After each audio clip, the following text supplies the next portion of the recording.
नमस्कार। SBT news में आपका स्वागत है। पेश है 12 अक्टूबर गुरुवार शाम 7:15 बजे राजस्थान की बड़ी खबरें। प्रधानमंत्री नरेंद्र मोदी ने गुरुवार को कहा कि भारत में रोजगार के नए अवसरों का निर्माण इस समय नई ऊंचाइयों को छू रहा है। बेरोजगारी दर 6 वर्ष के न्यूनतम स्तर पर है। मोदी ने कहा कि सरकार कौशल विकास को बढ़ाकर देश के हमारे युवाओं के लिए वैश्विक स्तर पर अवसर बढ़ाने में लगी है। प्रधानमंत्री ने कहा कि भारत की अर्थव्यवस्था का जैसे तैसे विस्तार हो रहा है। आप जैसे युवाओं के लिए नई संभावनाएं बनती जा रही है और अभी हाल ही में हुए एक सर्वे में सामने आया है कि भारत में रोजगार निर्माण एक नई ऊंचाई पर पहुंचा है। आगामी विधानसभा चुनाव को देखते हुए उदयपुर जिले में इनकम टैक्स डिपार्टमेंट की कार्यवाही लगातार जारी है। गुरुवार सुबह इनकम टैक्स की टीम ने शहर के बड़े घी तेल के कारोबारी के निवास पर रेड मारी। दिल्ली से आई इनकम टैक्स की टीम महालक्ष्मी ग्रुप के अशोक कोठारी के सर्व ऋतु विलास स्थित निवास पर पहुंची, जहां कारोबार से जुड़े विभिन्न दस्तावेज खंगाले और साथ ही संपत्ति से जुड़े दस्तावेज सहित अन्य ठिकानों के बारे में भी जांच की जा रही है। इनकम टैक्स की टीम आय से अधिक संपत्ति का पता करने में जुटी है और वहीं निवास पर पुलिस तैनात है। राजस्थान में होने वाली आगामी विधानसभा चुनाव के लिए भारतीय जनता पार्टी से 41 उम्मीदवारों की सूची आ चुकी है। जल्द ही पार्टी की ओर से दूसरी सूची जारी होने वाली है। भाजपा की ये सूची चौंकाने वाली साबित हो सकती है। खबरों की माने तो आगामी सूची में कई दिग्गज नेताओं के नाम कर सकते हैं। भारतीय जनता पार्टी की ओर से राजधानी जयपुर क्षेत्र की सभी सीटों पर एक खास रणनीति के तहत टिकट बांटने की तैयारी की जा रही है। बताया जा रहा है कि जयपुर शहर और ग्रामीण की कुल 14 सीटों पर उम्मीदवार बदले जा सकते हैं। इनमें जयपुर शहर की 6 सीटें भी शामिल हैं। जयपुर शहर से किशनपोल, सांगानेर, मालवीय नगर, हवा महल, आदर्श नगर और सिविल लाइन से भारतीय जनता पार्टी अपने उम्मीदवार बदल सकती है और अब आगामी समय ही बताएगा कि इन सीटों पर भाजपा किन्हें टिकट देती है। अजमेर में विधानसभा चुनाव के टिकट को लेकर भाजपा में गुटबाजी शुरू हो गई है। केंद्रीय मंत्री से कुछ नेताओं ने विधायक वासुदेव देवनानी को टिकट नहीं देने की मांग की। जहां एक पक्ष के लोग परिवर्तन की मांग कर रहे थे, वहीं दूसरे पक्ष के लोग 5वीं बार भी वासुदेव देवनानी को टिकट देने की मांग करते नजर आए। इस दौरान दोनों नेताओं के समर्थक आपस में भिड़ गए और बाद में जिलाध्यक्ष ने मामले को शांत करवाया। गुरुवार को सुबह 11:45 पर चुनाव प्रबंधन समिति की बैठक लेने केंद्रीय मंत्री गजेंद्र सिंह शेखावत अजमेर भाजपा कार्यालय पहुंचे।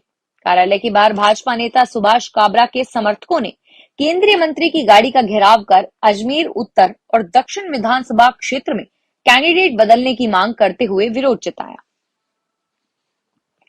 भाजपा के नहीं सहेगा राजस्थान कैंपेन में किसान का गलत फोटो छापने के मामले में राज्यसभा सदस्य राजेंद्र गहलोत ने कहा है कि मेरी शक्ल के 4 आदमी मिल जाएंगे, ऐसे फोटो लग जाएं तो लग जाती है, उसमें कोई मुद्रा नहीं है।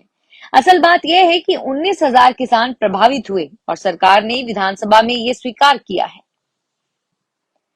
सालासर बालाजी में गुरुवार को सबसे बड़े श्राद्ध का आयोजन हुआ, जिसमें 25,000 से ज्यादा श्रद्धालुओं ने प्रसाद ग्रहण किया। गुरुवार को मंदिर के संस्थापक मोहनदास जी महाराज के 229वें श्राद्ध पर दूर दूर से हजारों श्रद्धालु पहुंचे। श्रद्धालुओं ने महात्मा मोहनदास महाराज की समाधि पर धूप लगाई और सुबह बालाजी की आरती के बाद समाधि पर भोग लगाया गया। देश के सबसे बड़े श्राद्ध में 21 टन देसी घी का हलवा बनाया गया, जिसमें 3 टन आटा, 4 टन घी और 8 टन चीनी का इस्तेमाल किया गया और साथ ही प्रसाद में कई टन सुसवा चना की सब्जी परोसी गई। हनुमान सेवा समिति के अध्यक्ष यशोदानंदन पुजारी ने बताया कि संवत 1850 में वैशाख सुदी 13 को मंदिर के संस्थापक महात्मा मोहनदास जी महाराज ने समाधि ली थी और तभी से इस महोत्सव के रूप में इसे मनाया जाता है। मनोहर पुजारी ने बताया कि इतना बड़ा श्राद्ध देश में कहीं नहीं होता। भीलवाड़ा शहर के आचार्य महाप्रज्ञ सर्कल के पास रहने वाले किसान अजय पासवान के बाड़े में 5 फीट की लौकी लोगों के लिए कौतूहल का विषय बनी हुई है। 16 दिन की इस लौकी का वजन करीब 5 किलो है। पासवान का कहना है कि अब इस लौकी के बीज तैयार करेगा। ऑर्गेनिक पद्धति से लौकी के साथ अन्य सब्जियां और आंवले भी लगा रखे हैं। 16 दिन पहले बेल पर लौकी लगनी शुरू हुई थी और इनमें एक लौकी की लंबाई 150 सेंटीमीटर हो चुकी है। अभी 14 दिन और लंबाई बढ़ेगी और इस दौरान करीब 1 फीट लंबाई बढ़ने की उम्मीद है। पासवान का दावा है कि लौकी में उर्वरक या दवा नहीं डाली, गोबर, गोमूत्र और छाछ से सींचा है। राजस्थान में एक बार फिर से वंदे भारत ट्रेन पर कुछ अराजक तत्वों ने पथराव किया। इस पथराव में ट्रेन के शीशे झटक गए, यात्रियों को परेशानी का सामना करना पड़ा। और इससे पहले भी राजस्थान में कई बार वंदे भारत ट्रेन पर पथराव हुआ है, ट्रेन को नुकसान पहुंचाया गया है। इस बार राजस्थान के भीलवाड़ा जिले में वंदे भारत को निशाना बनाया गया और अब रॉयल थाना पुलिस एक्शन में आ गई। घटना बुधवार रात की बताई जा रही है। रायला थाना पुलिस के साथ ही जीआरपी थाना पुलिस भी इसकी जांच पड़ताल कर रही है।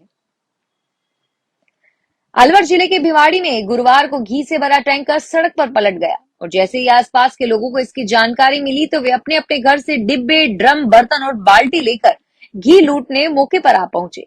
यहाँ तक कि कुछ लोग घी ड्रम में भरकर ले जाने के लिए ट्रैक्टर लेकर भी आए। घी लूटने की होड़ से सड़क पर अफरा तफरी मच गई। मामला गुरुवार सुबह 9 बजे यूआईटी थाने के सामने का है। बताया जा रहा है कि टैंकर में करीब 30 टन घी था। घटना के बाद ड्राइवर मौके से फरार हो गया, जिसे बाद में भिवाड़ी पुलिस ने यूआईटी सेक्टर 6 से गिरफ्तार कर लिया और उससे पूछताछ भी की जा रही है। मानसून के विदा लेते ही तापमान में आए उतार चढ़ाव के बीच लगातार मौसमी बीमारियां बढ़ रही है। ऐसे में धौलपुर शहर के अस्पताल में भर्ती मरीजों के लिए बेडों की समस्या का सामना करना पड़ रहा है और वहीं शहर सहित ग्रामीण क्षेत्र में डेंगू, मलेरिया, उल्टी दस्त, सर्दी, जुकाम, बुखार, खांसी आदि बीमारियों के रोगी निकलकर सामने आ रहे हैं, जिनमें सबसे अधिक खतरा डेंगू और मलेरिया जैसे रोगों से महसूस हो रहा है, क्योंकि इन घातक रोगों को रोकने के लिए चिकित्सा एवं स्वास्थ्य महकमा द्वारा पूर्व में कोई इंतजाम नहीं किया गया और न ही मच्छर जनित बीमारियों को रोकने के लिए कीटनाशक दवाओं का छिड़काव किया गया। उत्तर भारत में सक्रिय वेस्टर्न डिस्टर्बेंस खत्म होने के साथ ही राजस्थान में एक बार फिर पारा गिरने लगा है। बीती रात सीकर, हनुमानगढ़, फतेहपुर समेत कई शहरों में न्यूनतम तापमान 20 डिग्री सेल्सियस से नीचे दर्ज हुआ। इससे यहाँ लोगों को हल्की सर्दी महसूस हुई। मौसम विशेषज्ञों की माने तो 19 से 20 अक्टूबर से राजस्थान के अधिकांश शहरों में रात का तापमान 20 डिग्री सेल्सियस से नीचे चला जाएगा। सर्दियों की शुरुआत हो जाएगी और मौसम केंद्र जयपुर से मिली रिपोर्ट देखें तो बीती रात सबसे कम तापमान सीकर के फतेहपुर में 16 डिग्री सेल्सियस दर्ज हुआ। सीकर में भी रात का पारा 20 डिग्री सेल्सियस से नीचे दर्ज हुआ है। हनुमानगढ़, उदयपुर, पिलानी, करौली में भी न्यूनतम तापमान 20 डिग्री सेल्सियस से नीचे रहा। रबी की फसल के लिए बिजलपुर बांध का पानी नहरों में छोड़ने की मांग को लेकर गुरुवार को टोंक के माधोगंज गांव में किसानों की बैठक हुई। इसमें किसानों ने नारेबाजी कर सरकार से रबी फसल के लिए पानी को नहरों में छोड़ने की मांग की है। किसानों का कहना है कि बांध में रबी की फसल के लायक पर्याप्त पानी है, जिसे नहर में छोड़ा जाना चाहिए। उन्होंने कहा कि अगर उनकी मांग पूरी नहीं हुई तो वे विधानसभा चुनाव का बहिष्कार करेंगे। किसान महापंचायत के प्रदेश मंत्री रतन खोखर ने बताया कि रबी फसल के लिए बिसलपुर बांध के पानी की जरूरत है। करौली जिला मुख्यालय स्थित पॉलिटेक्निक कॉलेज में गुरुवार को जिले की चारों विधानसभाओं के कार्मिकों का एक प्रशिक्षण शिविर आयोजित किया गया। विधानसभा चुनाव 2023 की घोषणा होते ही जिला निर्वाचन विभाग और प्रशासनिक अधिकारी तैयारियों में जुटे हैं।